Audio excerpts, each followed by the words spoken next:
দর্শক, স্বাগত জীবনের গল্পে। স্বাস্থ্য, পুষ্টি, শিক্ষা ও জনসংখ্যা বিষয়ক দেশ টিভির নিয়মিত পাক্ষিক এই আয়োজনে আপনাদের সঙ্গে থাকছি আমি শেহজিন চৌধুরী। চলুন শুরু করি আজকের জীবনের গল্প। আপনাদের নিশ্চয়ই মনে আছে, গত পর্বে এইডস এইচআইভির ঝুঁকি নিয়েই আমরা সাজিয়েছিলাম এই অনুষ্ঠান। আজও আমরা এ নিয়েই থাকব, তবে একটু ভিন্ন পরিসরে দেখব এই মারণ ব্যাধির বিপদকে। এইডস ও এইচআইভি কিভাবে ঝুঁকিতে ফেলেছে বিভিন্ন জনগোষ্ঠীকে এবং তা জনস্বাস্থ্যের জন্য কত বড় সংকট সৃষ্টি করেছে, জীবনের গল্পের প্রতিবেদনে উঠে এসেছে সেসব কথা। এইডস শুধু একটি রোগ নয়, সামাজিক সমস্যাও। মোকাবেলা করতে হবে সামাজিকভাবেই, কিন্তু নানা ভুল ধারণা ও পর্যাপ্ত তথ্যের অভাব বা উদাসীনতার কারণে কে বা কারা ঝুঁকিপূর্ণ জনগোষ্ঠীর প্রতিনিধিত্ব করছে সেটাও আমাদের অগোচরে থেকে যাচ্ছে। সাধারণত ঝুঁকিপূর্ণ জনগোষ্ঠী বলতে মাদক সেবনকারী, যৌনকর্মী ও হিজড়া সম্প্রদায়কেই চিহ্নিত করা হয়। কর্মসূত্রে প্রবাসীরাও এই ঝুঁকির মধ্যে এসে গেছেন। আছেন কিশোর, তরুণ, যুবারাও। অনেকদিন থেকেই মারণ ব্যাধি এইডস নিয়ে কথা বলছেন বিশ্ববাসী। দেশে দেশে প্রতিরোধ কার্যক্রম, চিকিৎসা গবেষণাও ব্যাপক। নানামুখী পদক্ষেপ নিয়ে এগুচ্ছেন সবাই। সচেতনতা সৃষ্টির লক্ষ্য নিয়ে অন্যান্য দেশের মতো বাংলাদেশেও প্রতি বছর 1 ডিসেম্বর পালিত হয় এইডস দিবস। এইচআইভি সংক্রমণ ও এইডস বিস্তারের হার কম হলেও এ রোগ বিস্তারের উপযুক্ত সব কারণই দেশে বিদ্যমান। করিম মিয়া, বয়স 30, বিবাহিত, 2 সন্তানের জনক। কবছর আগে কাজের উদ্দেশ্যে গিয়েছিলেন পাশের দেশ ভারতে। কয়েকদিন বাদে দেশে ফেরেন তিনি, কিন্তু সঙ্গে নিয়ে আসেন এইচআইভি জীবাণু। পরিবার তাকে ছেড়ে যাবে এ আশঙ্কায় সে কথা জানাননি স্ত্রীকেও। 5-6 মাস পরে দেখি শরীরটা আমার হঠাৎ করে অসুস্থ, বমি টমি থাকে, তারপর পেটের সমস্যা। এক অফিসের মাধ্যমে ডাক্তার দেখাতে যায়, ওরা আমারে বলে যে রক্ত টেস্ট করার জন্য। পরে রক্ত টেস্ট করার পর কিছুদিন পরে জানি যে আমার এইডস হয়েছে। সাধারণত এইডস রোগীর কথা শুনলে সবার কাছে অনিরাপদ যৌন সংসর্গের বিষয়টি সামনে চলে আসে, অথচ রক্ত পরিসঞ্চালন ও একই সিরিঞ্জ বা সূচ পুনঃব্যবহারের কারণেও এইডস হতে পারে, যেটা হয়েছে মাদকসেবী রহমানের ক্ষেত্রে। শুরু থেকে এই ট্যাবলেটে আমার কালেকশন করে ফেলাইছে, ওন থেকে আমি সব নিশায় জড়াই গেছি। আমি ঢাকা এসা মনে করেন শুয়ের নিশা ধরি। এই শুয়ের নিশা আমার প্রায় 8 বছরের মতন এরকম হবে। সামাজিকভাবে এইডস অগ্রহণযোগ্য হওয়ায় অনেকেই খোলামেলা আলোচনায় সংকোচ বোধ করেন। একঘরে হবার ভয়ে অনেকেই পরীক্ষার পথে যেতে চান না। তথ্য মতে বাংলাদেশে প্রতি 1 লাখ লোকের মধ্যে 16 জন এইডসের জীবাণু বহন করে এবং 30 লাখ মানুষ সংক্রমণের চরম ঝুঁকির মধ্যে আছেন। এইডসের ঝুঁকিপূর্ণ জনগোষ্ঠীর আওতায় কারা আছেন তা এখনো স্পষ্ট নয়। জরিপে দেখা গেছে মাদকাসক্তদের 90% একই সিরিঞ্জ ব্যবহার করে, ফলে এইডসের জীবাণু থাকলে তা সহজেই আরেকজনকে সংক্রমিত করবে। বিভিন্ন পরিসংখ্যান বলছে দেশে 1.5 লাখ যৌনকর্মীর 6%ই এইচআইভি ভাইরাস বহন করছে, আর 50% যৌনকর্মী আছেন ভয়াবহ ঝুঁকির মধ্যে। মাদকসেবী ও যৌনকর্মীরা ছাড়াও এইচআইভি সংক্রমণের ঝুঁকি বাড়িয়ে তুলছে হিজড়া সম্প্রদায়ও। অনিয়ন্ত্রিত জীবনযাত্রা ও বিচিত্র পেশায় নিজেদেরকে সম্পৃক্ত করাই এর কারণ। কর্মসূত্রে প্রবাসীরাও এর আওতায় পড়েন। ঝুঁকির মুখে দেশের মোট জনসংখ্যার 3 ভাগের 1 ভাগ যুব সমাজও। We need to be vigilant in getting the message out to those populations, but also for everyone. We need to have a better understanding about HIV. People need to know about how HIV is transmitted. So we will see a decline in this disease when people take this disease seriously. We want to see an AIDS-free generation. And so that is why Bangladesh needs to take this seriously. আমরা যদি মনে করে থাকি যে Bangladesh HIV ঝুঁকি মুক্ত, তাহলে আমরা একটা ভুল ধারণার মধ্যে থাকব। এটা ঠিক নয়, কারণ বিভিন্ন কারণে যে উপসর্গগুলো এইচআইভি ঝুঁকির সৃষ্টি করে সেগুলো সবগুলো আমাদের সমাজে বিদ্যমান আছে। এবং আমরা যদি আরো অন্যভাবে বলি যে কেউ কেউ আছেন বেশি ঝুঁকির মধ্যে তাদের পেশাগত কারণে অথবা তাদের জীবিকার কারণে এবং কেউ কেউ তাদের অভ্যাসের কারণে।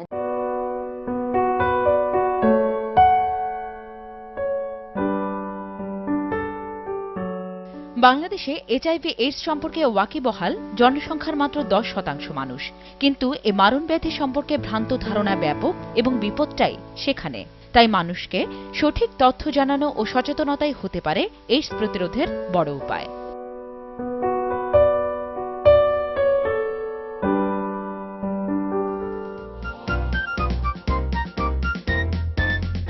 বিশেষ কিছু পেশা, কর্মস্থল ও এলাকা এবং তরুণদের মধ্যে মাদকাসক্তির বিস্তার আর অসতর্ক যৌন সংসর্গের প্রবণতা এইডস এইচআইভির ঝুঁকিকে বাড়িয়ে তুলছে। অন্যদিকে অপবাদ, বৈষম্য, কুসংস্কার ও অবহেলার আশঙ্কায় নিজেদের অবস্থা প্রকাশ না করায় এই মারণ ব্যাধিতে আক্রান্তের প্রকৃত সংখ্যা চিহ্নিতকরণ ও প্রতিরোধ কার্যক্রম ব্যাহত হচ্ছে চরমভাবে। এনজিওগুলো সেবা দিলেও সরকারি পর্যায়ে চিকিৎসা ও রোগী সহায়ক পরিবেশের অভাব প্রকট। বাংলাদেশে এইডস সংক্রমণের ক্ষেত্রে ঝুঁকিপূর্ণ জনগোষ্ঠীর মধ্যে রয়েছে প্রবাসী শ্রমিক, যৌনকর্মী, হিজড়া সমাজ ও সীমান্ত এলাকায় বসবাসকারীরা। আর জানা অজানার বেড়াজালে আটকা পড়ে এই বিষয়ে একটা সন্ধিক্ষণের মধ্যে পড়ে আছে দেশের বিশাল যুব সমাজ। এইডস বিস্তারের সবচেয়ে উল্লেখযোগ্য কারণ অসতর্ক যৌন সংসর্গ। একজন পেশাদার যৌনকর্মীর সাপ্তাহিক গড় যৌনসঙ্গী গ্রহণ সংখ্যা প্রায় 44 জন। এদের মধ্যে যৌনক্রিয়ায় নিরোধক সামগ্রী ব্যবহারের হার শতকরা মাত্র 2 থেকে 4 ভাগ। আবার মাদক সেবীদের ক্ষেত্রেও একই সিরিঞ্জ ভাগাভাগি করার কারণে এইচআইভিতে আক্রান্ত হচ্ছেন প্রতি 10 জনের মধ্যে 7 জন। অনিরাপদ রক্ত সঞ্চালনের মাধ্যমে আক্রান্ত হচ্ছেন শতকরা 2 ভাগ। বিভিন্ন সীমান্ত এলাকায় এপার ওপার অবাধ যাতায়াতের কারণে সংশ্লিষ্ট জনপদ ও স্থলবন্দর এলাকা এবং অরক্ষিত কর্মপরিবেশে কাজ করে প্রবাসী শ্রমিকদের মধ্যেও এইডস সংক্রমণের হারও বেড়ে গেছে।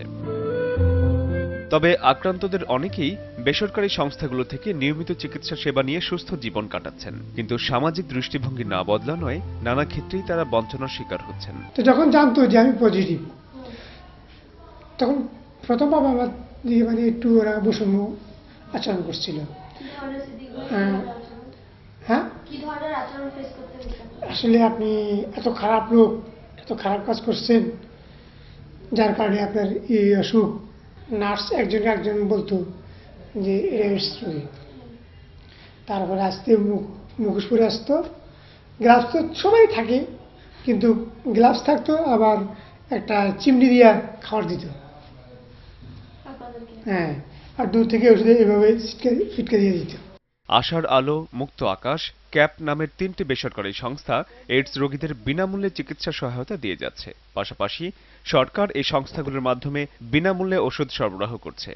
3টা অর্গানাইজেশনের 5টা সেন্টারের মাধ্যমে এইচআইভি পজিটিভদের চিকিৎসা সেবা দিচ্ছে। সরকারি অর্থায়নে হচ্ছে, কিন্তু সরকার নিজেরা সেটা মানে কিনছে এবং আমাদেরকে দিচ্ছে। আমাদের মাধ্যমে আমরা এইচআইভি পজিটিভদেরকে বিতরণ করছি। শিগগিরই সরকারি পর্যায়ে এ রোগের চিকিৎসা সেবা পাওয়া যাবে 5টি মেডিকেল কলেজ হাসপাতালে। তবে এখনো দরকার পর্যাপ্ত স্বাস্থ্য অবকাঠামো, সুলভ ঔষধ, এইচআইভি পরীক্ষা সহজীকরণের যথাযথ উদ্যোগ।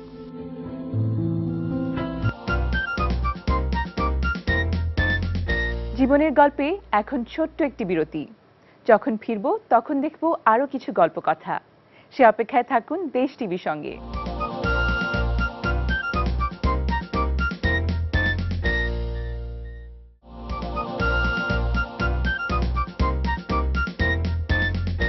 প্রিয় দর্শক, আমি শেজিন চৌধুরী আবার ফিরে এলাম জীবনের গল্পে। আজ বলছি এইচআইভি ও এইডসের ঝুঁকিতে থাকা জনগোষ্ঠী ও জনস্বাস্থ্যের সংকটের কথা। এইচআইভি এইডস সম্পর্কে সাধারণ মানুষ যদিও আগের চেয়ে এখন অনেক বেশি সচেতন, তারপরও ভ্রান্ত ধারণা একেবারে নির্মূল হয়নি। শিক্ষা মাধ্যমে সচেতনতার বিস্তার, উন্নত চিকিৎসা পদ্ধতি চলে এলেও ভয় ভীতি রয়ে গেছে। রোগীকে সহজভাবে মেনে নিতে পারেন না কেউ। সমাজে অনেকটাই বিচ্ছিন্ন থাকেন তারা। কেউ আবার স্বাভাবিক জীবনযাত্রায় বসবাস করলেও গোপন রাখেন রোগটাকে। শহর কিংবা গ্রাম সব জায়গাতেই এইডস নিয়ে সাধারণ ধারণাটি এতই প্রকট যে সবাই ধরে নেয় এইডস হয়েছে তো রক্ষা নেই, নিশ্চিত মৃত্যুই এর পরিণতি। তবে দিন বদলের পালায় আর্থসামাজিক পরিস্থিতির অনেকটাই পরিবর্তন হয়েছে। মানুষ এখন জানে, সচেতনতাও বেড়েছে। তবুও এইচআইভি আক্রান্ত যে রোগীরা আছে আমাদের দেশে, সাময়িকভাবে আসলে আমরা অনেক সময় দেখা যায় তাদেরকে বয়কট করা হয়, একঘরে করে দেওয়া হয়। এইডস মানে জানতে পারি বা বুঝতে পারি যতটুকু যে মৃত্যু, এটা স্বাভাবিক যে মানুষের হয় তার সাধারণত মৃত্যু ছাড়া আর কোনো চিকিৎসা নাই। এটা অবশ্যই একটু খারাপ দৃষ্টি দেখে, সাধারণ মানুষের এই ধারণা পাল্টাতে ব্যাপক অবদান রেখেছে আন্তর্জাতিক সংস্থাগুলো। তাদের সহায়তাতেই সারা দেশে কাজ করছে সরকারি বেসরকারি নানা উদ্যোগ। তবে রোগীদের সম্পর্কে ধারণা পাল্টায়নি। ঘৃণা বিদ্বেষী সমাজ এখনো তাদেরকে আলাদা করেই রাখতে চায়। আমার ছোট বোনের জামাই আর কি আমার সাথে খুব খারাপ ব্যবহার করতো। এমনি কিছু বলে নাই আর কি, সরাসরি কিছু বলে নাই যে তোমার এইচআইভি পজিটিভ হয়েছে, তোমার সাথে মিশবো না, করবো না, তোমার সাথে চলাফেরা করবো না। এইডস সম্পর্কে ভয়ভীতি থেকে সমাজে বাসা বাঁধা এই কুসংস্কার রোগীদের অবহেলা বিচ্ছিন্নতায় ঠেলে দিচ্ছে। সরকারি হাসপাতালগুলোতেও রোগীরা এই ভ্রান্ত ধারণার কবল থেকে মুক্ত নন, যদিও এই বক্তব্যের সঙ্গে একমত নন কর্তৃপক্ষ। কিভাবে ভালো থাকা যায় এই মেসেজগুলোই আমাদের সবাইকে জানাতে হবে, এবং যারা পজিটিভ ওদের সাথে আমাদের কথাবার্তা, চালচলন, খাবার দাবার সহ সকল ক্ষেত্রে এমন আচরণ করতে হবে যাতে ওরা সমাজের অন্য শ্রেণীর লোক যেরকম ট্রিটমেন্ট পায় আমাদের সেই একই ধরনের ব্যবহার করতে হবে। নানা প্রচারণামূলক কার্যক্রমে এইচআইভি এইডস সম্পর্কে এখন আলোকিত হচ্ছে সামাজিক ও পারিবারিক বলয়। আক্রান্ত হয়ে যারা চিকিৎসা প্রক্রিয়ার মধ্যে আসেন বা হাসপাতালে ভর্তি হন, তখন অন্য যে কোনো রোগীর মতো তারাও স্বাভাবিক পরিচয় দেবেন, সেবা পাবেন এবং চলাফেরা করতে পারবেন। এই চাওয়াটা কি খুব বাড়াবাড়ি?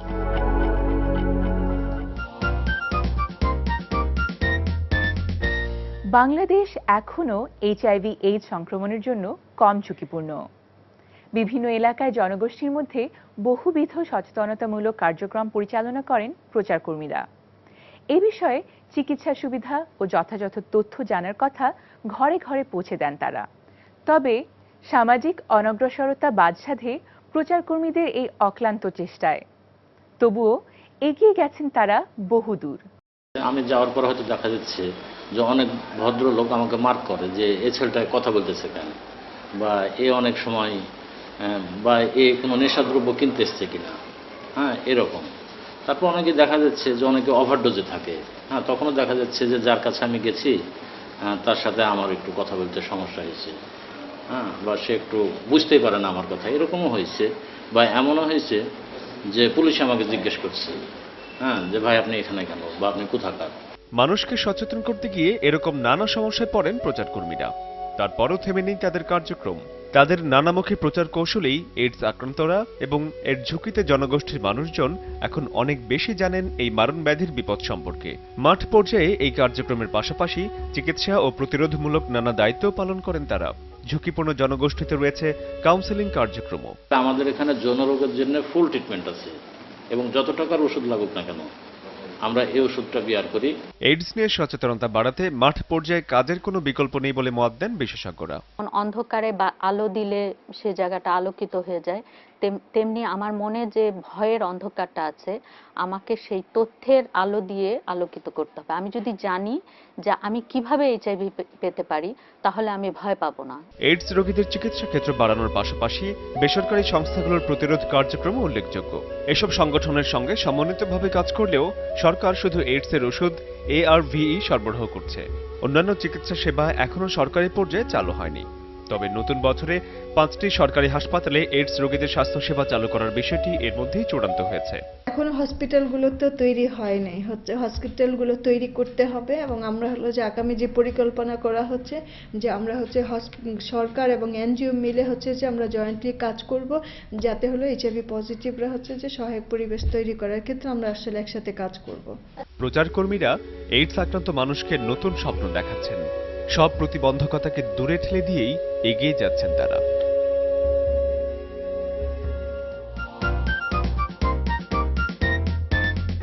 জীবনের গল্পে আবারও একটি বিরতি। বিরতির পর ফিরব আরও কয়েকটি প্রসঙ্গে। আমাদের সঙ্গে থাকুন।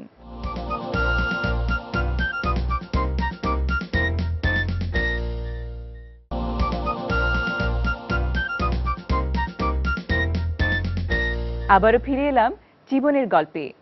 সঙ্গে আছি আমি শেহজিন চৌধুরী।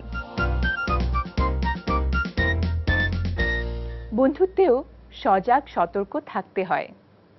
উদ্দাম উচ্ছলতায় নিজের অজান্তেই কিশোর ও যুবারা বিপথে পা বাড়ায়, জড়িয়ে যায় নানা ঝুঁকিপূর্ণ অনিরাপদ কাজে, যা বিপন্ন করে তোলে জীবনকে।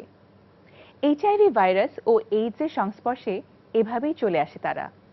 এইডস প্রতিরোধে বিপুল প্রচারণা, পাঠ্যপুস্তকে এর ভয়াবহতা ও সচেতনতার বিষয়টি অন্তর্ভুক্ত হলেও তরুণরা বিপদের বাইরে কখনোই নয়, কারণ অনেক সময় তাদের কাছেই পৌঁছে না বিপদ বার্তা। এইচআইভি ভাইরাস নিয়ে কথা হচ্ছিল বিশ্ববিদ্যালয় পড়ুয়া শিক্ষার্থীদের সঙ্গে। তারা জানেন এইডস একটি ভয়ানক রোগ। কি কি কারণে এই রোগ ছড়ায় সেটাও তারা কম বেশি জানেন, কিন্তু সারা দেশে কতজন এই রোগে ভুগছেন, তাদের আশপাশে এরকম রোগী কেউ আছেন কিনা, কোথায় বা এর চিকিৎসা হয়, সে প্রশ্নের জবাব অবশ্য তাদের কাছে নেই। না, এরকম আমরা এখন পর্যন্ত রোগী আশেপাশে দেখি নাই জানার মধ্যে। তবে আমরা দেখছি আপনার ইয়াতে শুনছি আমরা যে এরকম ঢাকা মেডিকেলে আমরা এই চিকিৎসাটা প্রদান করে থাকে। অথচ ফাইনালি এটা যে আপনার যে একটা নির্দিষ্ট কোনো হসপিটাল থাকবে বা নির্দিষ্ট কোনো কেবিন থাকবে বা ওয়ার্ড থাকবে, এটা আমাদের দেশে এখনো হয় নাই। ইভেন আমার আছে কিনা আমি এটা বলতে পারি না, আমি কি এইচআইভি রোগী কিনা, কারণ এর যে কোথায় যাবো সে লজ্জা পাই যাইতে।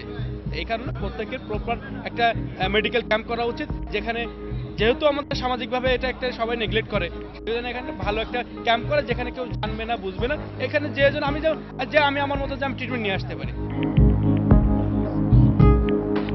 যারা কিশোর ও যুবা, তারা তাদের বয়সের কারণেই নিজের অজান্তে উদ্দাম উচ্ছলতায় বিপথে পা বাড়ায়, জড়িয়ে পড়ে নানা ঝুঁকিপূর্ণ অনিরাপদ কাজে। নিজের অনুতাপের কথা বলছিলেন সেরকমই এক তরুণী। আমি এখন একটা সমস্যাতে আছি। আমার হাজবেন্ড আমার একটা বাচ্চা দিয়ে সে চলে গেছে, এখন পারি না এটা ফালাইতে পারি না কোনো কিছু করতে, এখন আমার তো চুইলা খাইতে হবে। এমন না যে আমার বাপ মা আছে যে আমাকে খাওয়াবে। মারণ ব্যাধি এই রোগ সম্পর্কে যুব সমাজকে সচেতন রাখতে সারা বছরই চলে নানা প্রচারণা। পত্রিকার পাতায়ও প্রকাশিত হয় নানা প্রতিবেদন ও নিবন্ধ। পঞ্চম শ্রেণী থেকে পাঠ্যপুস্তকেও আছে বিষয়টি। কিন্তু এইচআইভি এইডস এখনো গোপন ও নিষিদ্ধ আলোচনার বিষয় বলেই প্রতিষ্ঠিত। এটা বইতে আছে যে মাদকদ্রব্য সেবন আছে, তারপরে যৌন নিপীড়ন আছে, এই সম্পর্কে আছে। এর যার হয় তাকে কোনোদিন অবহেলা করা উচিত নয়, তার সাথে ফ্রেন্ডের মতো বা বন্ধুত্বের মতো আচরণ করে তার থেকে এটা থেকে সংক্রামক ব্যাধি থেকে একটা আলাদা করার চেষ্টা করতে হবে।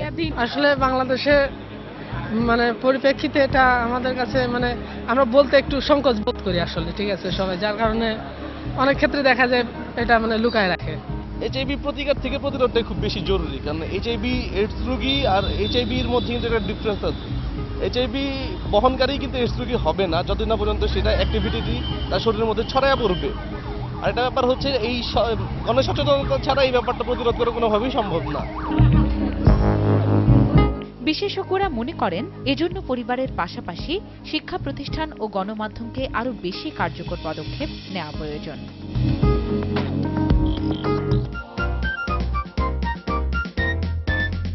এইডস এইচআইভি নিয়ে জীবনের গল্প শেষ করছি এই পর্বেই। অন্য কোনো বিষয়ে নতুন গল্প নিয়ে আমরা আবারও আসবো আপনাদের সামনে। অনুষ্ঠান কেমন লাগলো আমাদের জানান। চিঠি লিখুন, ঠিকানা জীবনের গল্প, দেশ টিভি, কর্ণফুলী মিডিয়া পয়েন্ট, 42 শহীদ সাংবাদিক সেলিনা পারভিন সড়ক, মালিবাগ, ঢাকা। মতামত পাঠান ইমেইলে galpo.desh@gmail.com এ। আমরা আছি ফেসবুকেও www.facebook.com/drc.voa। ভালো থাকুন, সুস্থ থাকুন, নিরাপদে থাকুন।